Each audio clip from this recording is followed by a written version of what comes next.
할렐루야. 네, 이 새벽에 나오신 여러분 위에 주님의 축복과 은혜가 넘쳐나기를 간절히 바랍니다.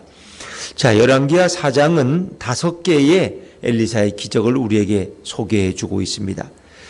제일 처음에 나오는 기적은 가정에서 정말 궁핍한 선지자의 생도의 아내의 가정에서 일어난 그런 기적입니다. 두 번째는 수넴 여인에게 아들이 없는데 내게 아들이 있을 것이다 해서 아들을 낳게 된 기적이고, 세 번째는 그 수넴 여인의 아들이 일사병으로 혹은 이런 병으로 죽었을 때 그를 기적적으로 살려낸 그것이 바로 세 번째 기적입니다. 그래서 오늘 본문에는 엘리사가 행한 네 번째, 다섯 번째 기적이 소개되죠. 자, 우리는 이 5가지를 분류해 보면 앞에 3가지는 가정에서 일어난 기적입니다. 가정이 너무 어려워서 두 아들이 빚으로 팔려가는, 빚 때문에 끌려가는 그런 가정의 안타까운 상황의 이야기. 또 이 수넴 여인의 가정에 아들이 없어서, 자식이 없어서 이렇게 정말 마음 아파할 때 그 가정에 자식을 주신, 또 자식이 죽었을 때 그를 살려낸. 그래서 이 3가지는 다 가정에 관한 기적입니다. 하나님은 우리의 가정에 관심을 가지고 계십니다. 하나님은 우리 가족들이 다 예수님을 섬기고 하나님을 찬양하기를 원하십니다. 그런가 하면 하나님은 이 사회적인 일에도 관심을 가지고 계십니다. 그래서 이 네 번째 기적과 5번째 기적은 선지학교 학생에게서 일어난 기적입니다. 그 당시에도 신학교가 존재했고, 또 이 가난한 신학생들이 신학교 와서 공부하는데 늘 먹을 것이 부족해요. 그리고 아마 때로는 집단 생활을 했던 것 같아요. 거기서 먹고 자고 또 거기서 음식을 해결하는 겁니다. 그러나 요즘도 신학교가 그렇게 넉넉하지 않지만 그 당시에 신학교는 더 힘들었을 거예요. 그러니까 늘 먹을 것이 마땅치 않았어요.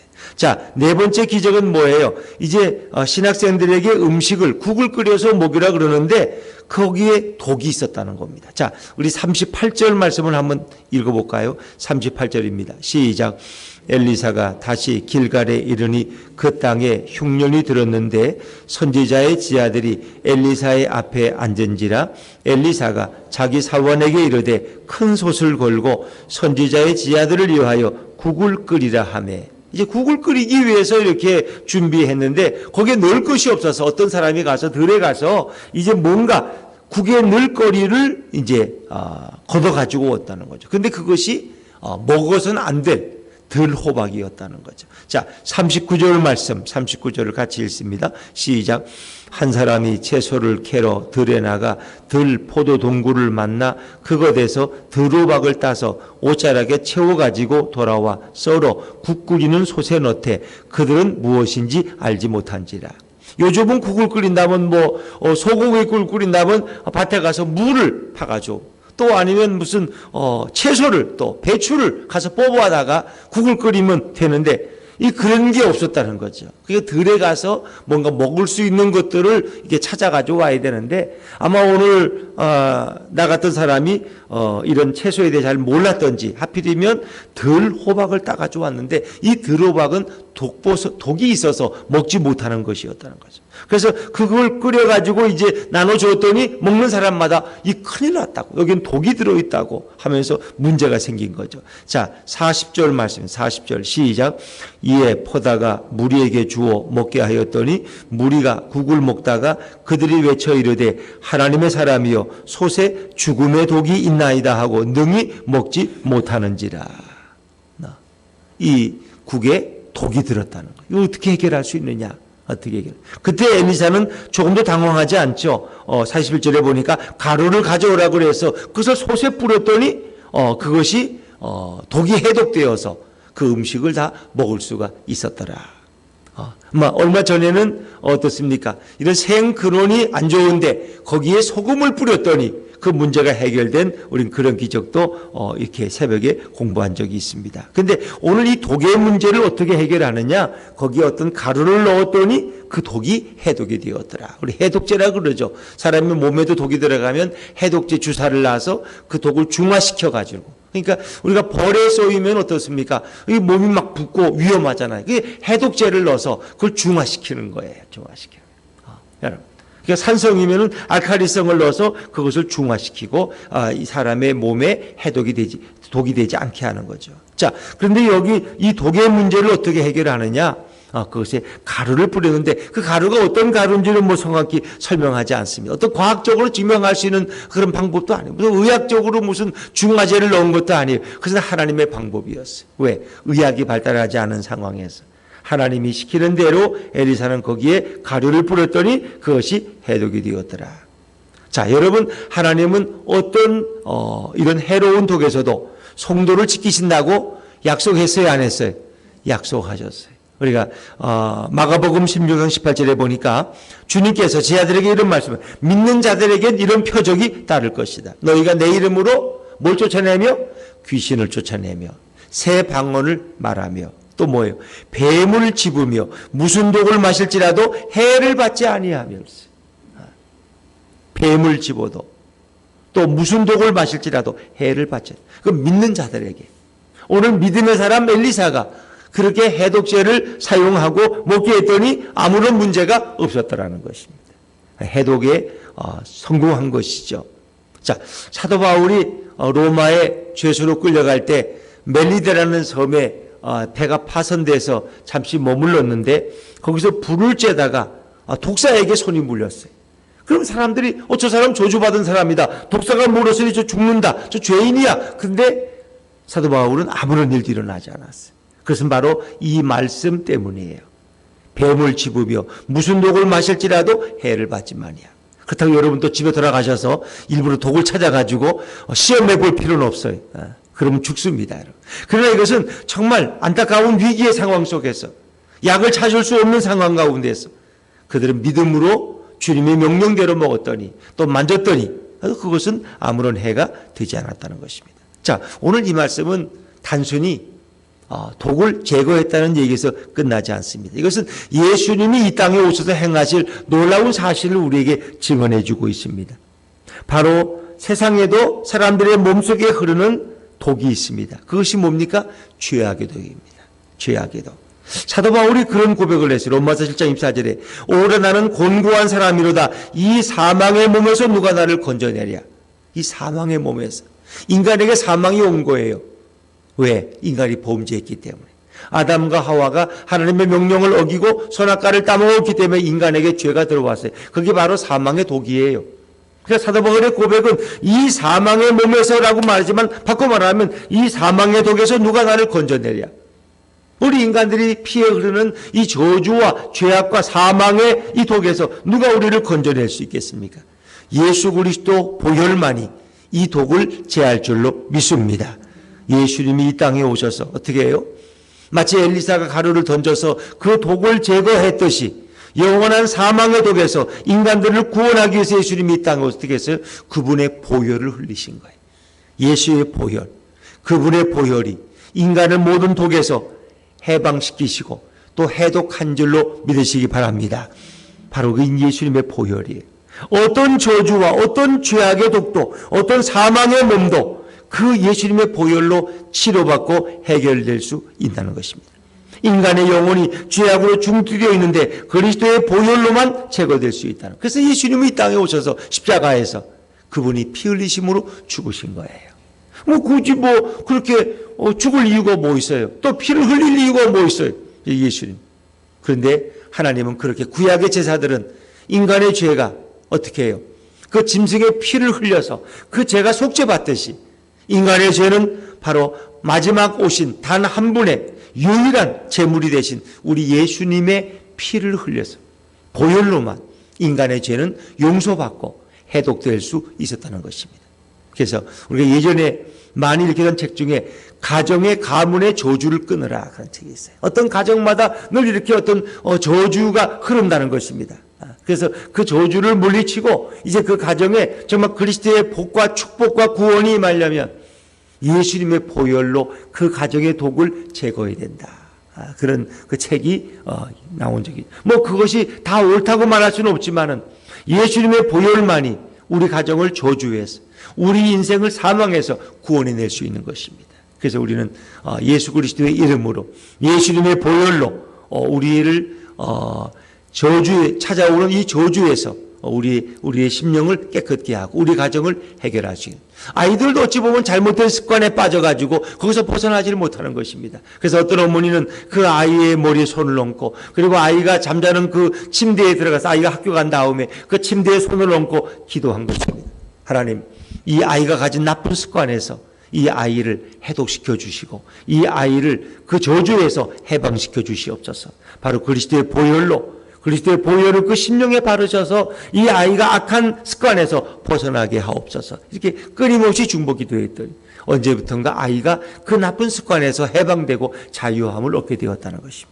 여러분, 그렇습니다. 방법은 어떠하든지 예수 그리스도의 보혈만이 죄의 습관에서, 죄의 독에서, 사망의 독에서 우리를 자유케 할 줄로 믿습니다. 그래서 우리는 예수의 이름으로 선포하는 것입니다. 예수님의 보혈이 우리 손자의 마음에 흐르도록, 예수님의 보혈이 우리 아들의 악한 습관을 끊어버리도록 우리는 기도하는 것.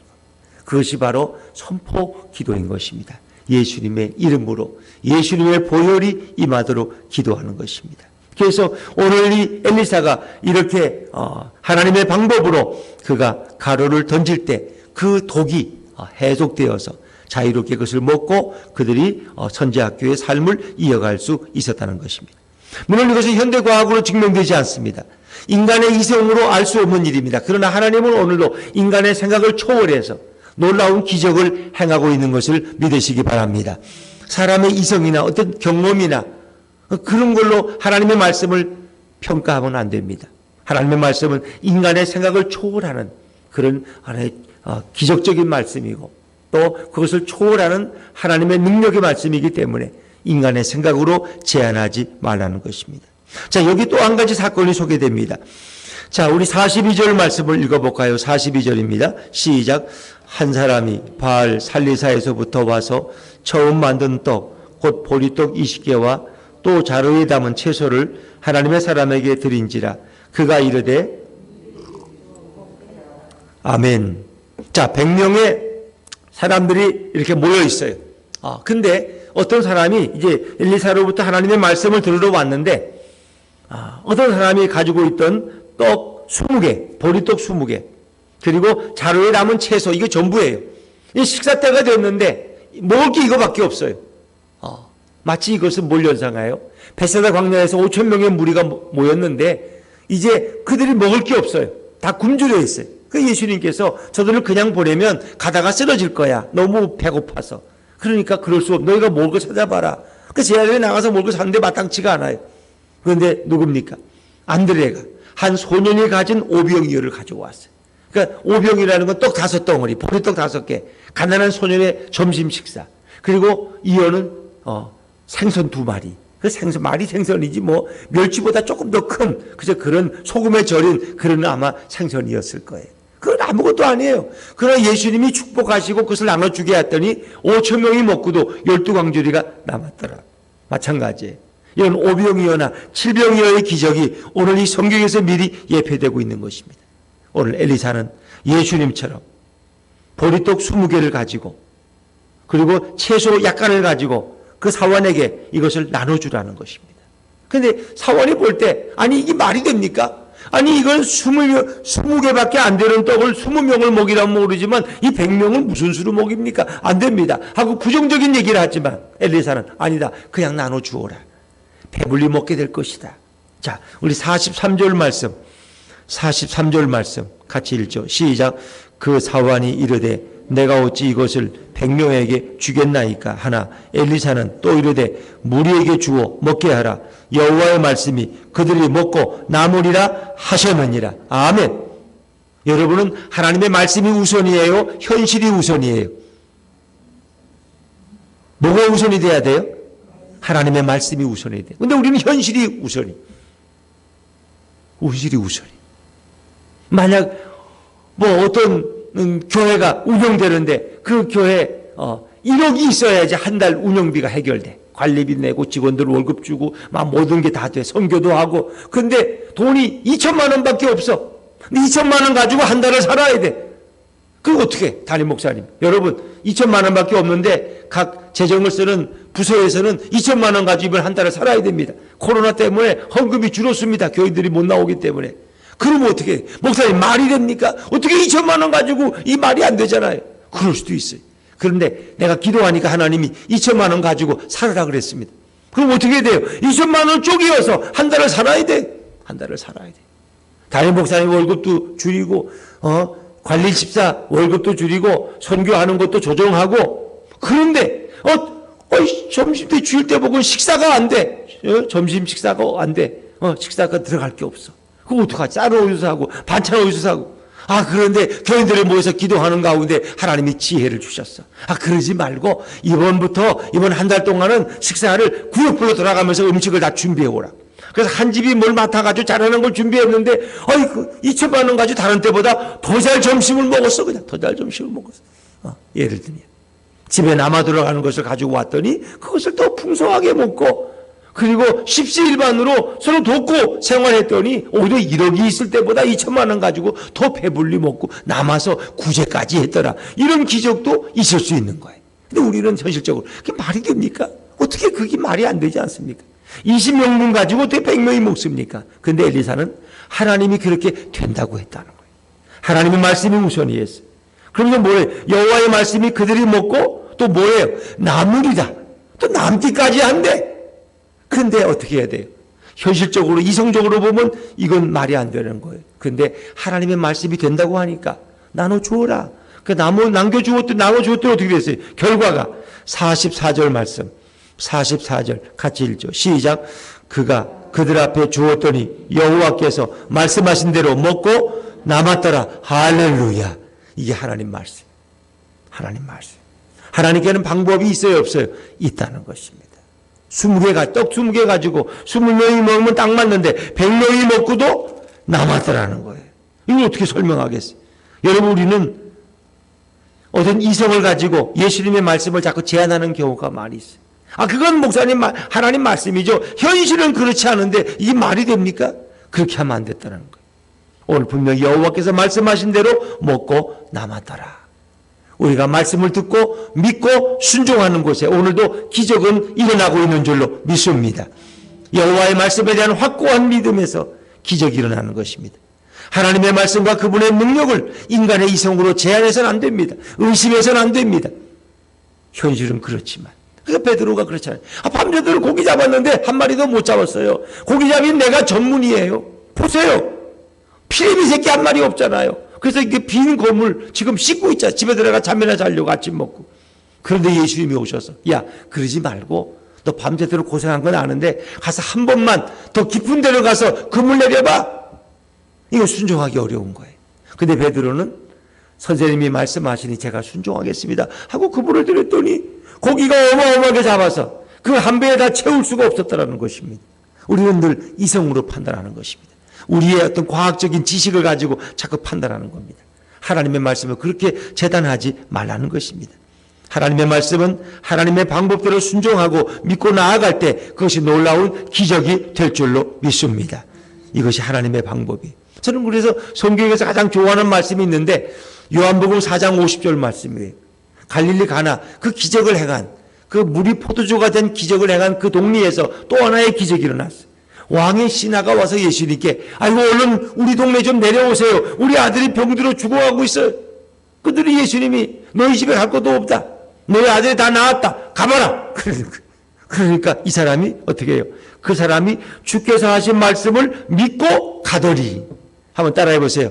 믿고 가더니 그렇습니다. 말씀을 믿고 가더니 이게 중요한 거예요. 말씀을 믿고 갔더니 어떻게 해요? 아들이 다 나았다는 거예요. 종에게 물어보니 예수님 말씀하신 그 시간에 아들이 다 나았다는 거예요. 믿고 가더니 그렇습니다. 예수께서 이르시되 가라 내 아들이 살아있다 하시니 그 사람이 예수께서 하신 말씀을 믿고 가더니 하나님 말씀은 믿는 자에게 능력이 되고 믿는 자에게 기적이 될 줄로 믿습니다. 우리가 의심하면 안 돼요. 야고보서일지 너희는 의심하지 말라. 의심하는 자들은 뭐예요? 마치 바닷바람에 흘러가는 그런 것과 같다는 거예요. 의심하지 말라. 의심하면 아무것도 얻을 수가 없어. 하나님 말씀을 믿고 나아가는 거예요. 너희가 의심하지 않으면, 너희가 믿고 순종하면 하나님은 기적을 베푸신다고 말씀하고 있습니다. 그래서 오늘 부분에 나오는 이런 기적들은 아주 풍성하지 않습니까? 풍성해. 이 4장에 나오는 기적들 다 그래. 그릇을 많이 빌려라. 조금 빌리지 말고 많이 빌려왔어요. 한 100개를 빌려왔어. 그런데 기름을 붓는데 90개째에서 딱 멈췄어. 그 10개는 못 채웠어. 그런 게 아니에요. 인간이 믿음으로 준비한 10개, 100개의 그릇을 다 채웠어요. 200개면 200개도 채웠을 거예요. 준비가 부족해서 그렇지. 늘 풍성하게 넘치게 부어주시는 우리 예수님인 줄로 믿습니다, 여러분. 5병이요, 7병이요. 먹고도 다 남았어요. 풍성했어요. 오늘 20명의 양식을 가지고 100명이 먹고도 남았어요. 주님은 이렇게 풍성하신 분이, 째째하신 분이 아니에요. 우리가 때로 힘들고 어려워도 주님의 말씀을 믿고 나아가면 그 가운데 풍성한 주의 은혜가 임할 줄로 믿습니다. 믿고 가더라. 말씀을 붙들고 말씀을 확신하고 나갈 때 주님은 안 되는 곳에서 되게 하시고 불가능을 가능하게 하시고 빈궁 한가운데서 풍성함으로 채워주시는 분이 우리 바로 예수님이십니다. 이 좋으신 예수님을 찬양하며 나아갈 수 있기를 주의 이름으로 축원합니다. 기도하겠습니다.